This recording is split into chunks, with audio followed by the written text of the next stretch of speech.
حضرتك لو مسمي ان ده نجاح فانت مغيب الحقيقة. ده مش نجاح ابدا. عمر هدم المقدسات الدينية ما جت نجاح.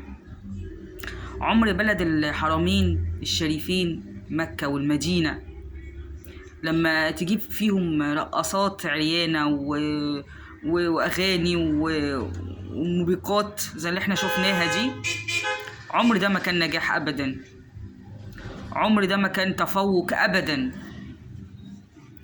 بالعكس، انت شايف ده فإن ده نجاح وإن ده حاجة حلوة قوي انت بتعملها، فالله يعينك على مخك، الله يعينك على عقلك. يعني زين لهم سوء أعمالهم. انت بيتزين لك شيطانك بيتزين لك ان ده نجاح وتفوق، وده مش نجاح والله. والله ده ما نجاح. انت في كارثة. انت في كارثة، وللأسف ما فيش شيوخ عندك بتقولك اللي انت بتعمله ده غلط. ولو ما في حد بيقول لكم الكلام ده، انتوا بتتصرفوا معاه تصرفات مش كويسة. والله حرام حرام.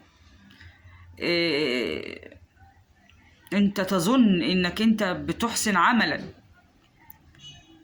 ولكن انت هتيجي يوم الايام اللي انت عملته ده هتلاقيه حسرة عليك. والله هتلاقيه حسرة عليك. انت هتقولي ربك يوم القيامة انا كنت بعمل مهرجان الرياض واغاني ورقصين، وبجيب مجسم الكعبة يرقصوا حواليه قدامه. ده اللي انت يعني ده الاجابة بتاعت السؤال اللي انت بتستعد له. هو ده هتقول له انا كنت ناجح ومتفوق؟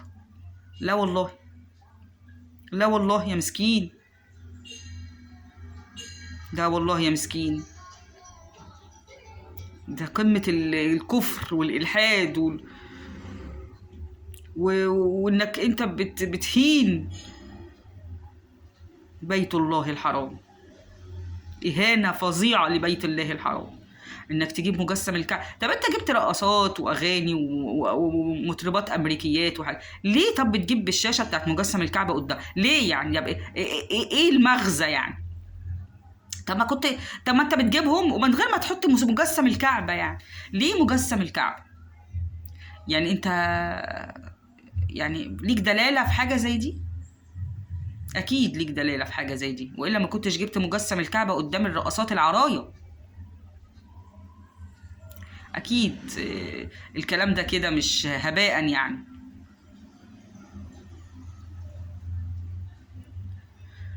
لا حول ولا قوة إلا بالله.